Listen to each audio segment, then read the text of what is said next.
لیکن یہ سوال بہت اہم ہے، اور یہ بچی اتنی بیوقوف ہے، لیکن یہ اتنی بڑے بڑے معاملات جو ہے نا وہ ایک یوٹیوبر کے سامنے ایک انٹرویو کے اندر جو ہے نا رٹی ہوئی لائنوں کی طرح بول رہی ہے. ٹھیک ہے. عدالت میں اتنی سخت سیکیورٹی میں لائی جانے والی دعا زہرا ایک ریسٹورینٹ میں اکیلے کھانا کھا رہی ہے اپنے شوہر کے ساتھ.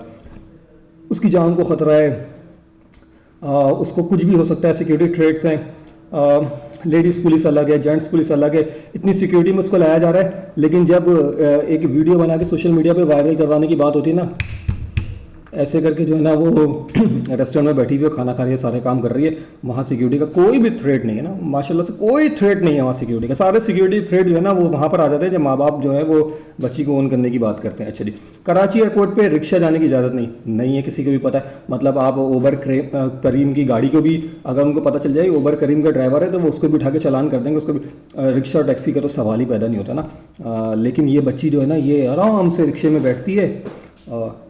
یار مطلب ایک روح افزا یا وہ مشروب کی بوتل کے اسپانسر کے جو پیسے ملے آپ کو، تو آپ لوگوں کی صرف ایک دعا کی بات نہیں ہے، آپ ماں باپ کے جذبات سے، آپ لوگوں کے جذبات سے، آپ پوری قوم سے کھیل رہے ہو یار. مطلب رکشے میں بیٹھ کے وہ چلی گئی صبح کے 4 بجے. انا للہ و انا الیہ راجعون. آگے آئیے. دعا نے کہا کہ گھر سے بغیر پیسوں اور بغیر پھول کے نکلی تھی، گھر سے ایئرپورٹ تک رکشے میں گئی، تو اس کا کرایہ کس نے دیا؟ رکشے والا بڑا مہربان تھا، اس کو پتا تھا دعا جو ہے نا اور ظہیر کی سچی محبت جو ہے نا یہ امر ہونے والی ہے، تو میں یہ رکشے کے پیسے جو ہے نا معاف کر دیتا ہوں. اور اس سے پہلے دعا کے اوپر جو ہے نا یہ الہام والی کیفیت ہوئی تھی کہ وہ رکشے والا اتنا اچھا ہوگا کہ وہ ہماری محبت کو جو ہے وہ سر آنکھوں پہ رکھ کے مجھے چھوڑ دے گا، اور میں صبح 4 بجے کچرا چھوڑنے آؤں گی اور نکل جاؤں گی. یار ظہیر کو دیکھ کے لگتا ہے کہ وہ وہاں سے پنجاب سے کراچی آیا ہوگا اس لڑکی کو بھگانے کے لیے، نہیں لگتا نا. تایا کے بیٹے سے شادی ہو جاتی تو تایا جو ہے نا وہ ایک پلاٹ میرے ابو کے نام کر دیتے. یار بہت زیادہ قانونی معاملات ہوتے ہیں نا. اب یہ کس قانون کے تحت کر دیتے تایا اپنے بیٹے سے؟ مطلب تمہارے اندر ایسا کیا تھا؟ تمہارا جب میڈیکل ایگزامینیشن ہوا تو تم نے جو ایک پیپر سائن کیا جس کے اندر تمہاری پرمیشن کی ضرورت تھی، جہاں تم نے اپنا تھمب انگوٹھے کا نشان دیا، وہاں تم نے جب سائن کیا تو تمہارا نام ہے دعا زہرا، تو تمہیں زہرا کی سپیلنگ بھی نہیں آتی، تم نے دعا تو لکھا ہی نہیں نا، تم نے زہرا کی جگہ ZARA لکھا، وہ بھی بالکل مطلب کلاس 1 KG1 KG2 کے بچوں کی طرح. تو تم پڑھائی میں اتنی ڈفر تھی، لیکن تم اتنی قابل تھی اپنی تایا کے لیے کہ تمہارے تایا کے بیٹے سے تمہارے ابو شادی کر دیتے تو تمہارے ابو کو مل جاتا پلاٹ. تو تمہارے تایا کو بھی سلام اور تم کو بھی سلام.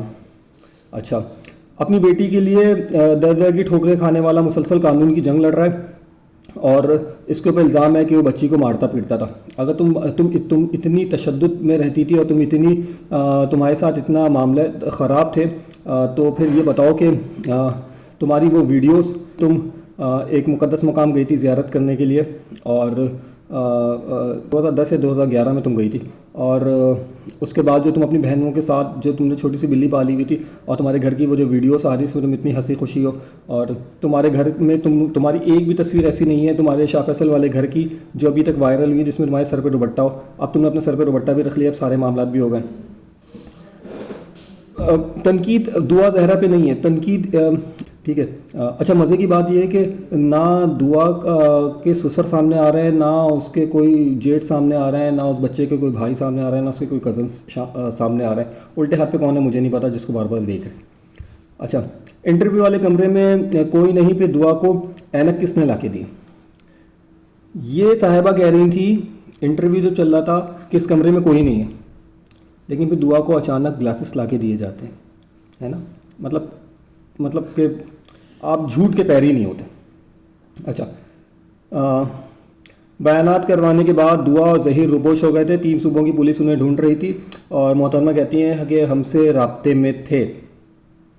آپ کون ہو؟ آپ سے کیسے رابطے میں تھے؟ اگر آپ سے رابطے میں تھے تو اگر یہ کیس چلا تو آپ بہت برے پھنسو گے، کیونکہ یہ آپ سے رابطے میں تھے، ہے نا، آپ سے رابطے میں تھے.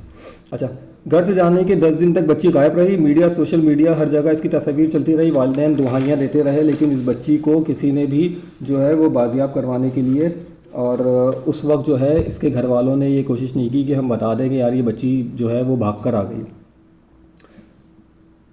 لب لباب میں اس وقت یہ دے رہا ہوں کہ ولی کی اجازت کے بغیر نکاح نہیں ہو سکتا. ظہیر سے ہی اگر نکاح ہوا ہے اور ظہیر ہی اگر اتنا قابل شخص ہے تو پھر ظہیر کی پوری فیملی کی طرف سے ایک بار بھرپور کوشش ہونی چاہیے کہ پھر دعا کے والدین کو منا لیا جائے اور کھل کے سامنے آ جائیں. اس طرح سے اسپانسر یوٹیوبر کو کچھ ہزار روپے، یقین کریں یہ میں بار بار برانڈ کا نام لے رہا ہوں، یہ جو مشروب کی بوتل ہے نا، اس نے کوئی لاکھوں روپے نہیں دیے ہوں گے اس یوٹیوبر کو، بہت کم ہی پیسے ملے ہوں گے، کچھ ہزار میں ملے ہوں گے. کچھ ہزار روپے میں لوگوں کی عزت کو نیلام کر دینا نامناسب عمل تھا، نامناسب عمل ہے اور نامناسب عمل ہی رہے گا. یہ سارے سوالات جو بھی میں نے کیے ہیں ان کے جوابات یہ ہے کہ عقل اس کو تسلیم نہیں کرتی. بہت اچھا یہ ہوگا کہ اس بچی کے معاملے کو جو ہے جو شک اور شبہات جو ہے اس کے والدین کو ہیں اس کو دور کیا جائے اور اس کیس کو جو ہے وہ منطقی انجام تک پہنچایا جائے. پہلی لڑکی نہیں ہے، بہت سارے معاملات ہیں. الحفیظ و الامان یہ کہ بہت سارے کیسز ایسے بھی رہے ہیں، ہم نے اپنی صحافتی زندگی میں دیکھا ہے کہ بس میں اب کیا کسی بھی الزام لگانے والی بات ہو جاتی ہے کہ یار ظہیر کو دیکھ کے ایسا نہیں لگتا، کم بول رہا ہوں زیادہ سمجھ لیں، کہ ظہیر کو دیکھ کے ایسا نہیں لگتا کہ اس کے اندر کوئی ایسے گٹس تھے کہ اس نے کسی بچی کو اس حد تک انگیج کیا ہوگا کہ وہ اپنا گھر بار چھوڑ کے اس کے ساتھ چلی جائے نا، اپنی زندگی کے اچھے فیصلے کرے. کیونکہ باپ تو بہت زیادہ ظالم تھا، ماں بہت زیادہ ظالم تھی، گھر کے اندر بہت زیادہ ظلم ہو رہے تھے. تو اس نے دیکھا کہ یار اتنی زبردست پرسنالٹی اور اتنا زبردست جو ہے وہ مجھے بزنس کلاس کا جو بندہ مل رہا ہے، میری زندگی سفل ہو جائے گی اور میں اس کے ساتھ چلی جاؤں گی تو میری زندگی سدھر جائے گی. تو پتہ نہیں کس نے گفتگو کی، کیا بات چیت ہوئی، دال پوری کالی ہو گئی، یہ ہنڈیا جل چکی ہے اور اس کا جو دھواں ہے وہ ہم سب کو آلودہ کر رہا ہے اور ہم سب کو آلودہ کرتا رہے گا.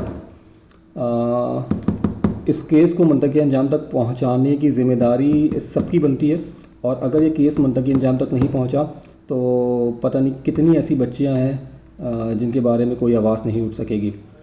دعا کے والدین نے جو آواز اٹھائی اس کی بدولت آج میں یہ ولاگ کر رہا ہوں. اس یوٹیوبر نے یہ انٹرویو کر لیا، میڈیا کے اندر یہ چیزیں آ گئیں. اس کے والدین کی استقامت کی وجہ سے جو اپنی بیٹی کے لیے آج تک لڑ رہے ہیں، نہ جانے کتنی ہی بچیاں ایسی گئی ہوں گی اور ان کو شاید ظہیر جیسا پھر کوئی مہرہ نہیں ملا ہوگا جہاں میڈیا پہ شور ہونے کے بعد کہیں بیلنس کر دی گئی ہو معاملے کو. لیکن بچیوں کے لیے آپ کو اور بہت سارے لوگوں کو سوچنا پڑے گا اور سلسلے کو بند کروانا پڑے گا.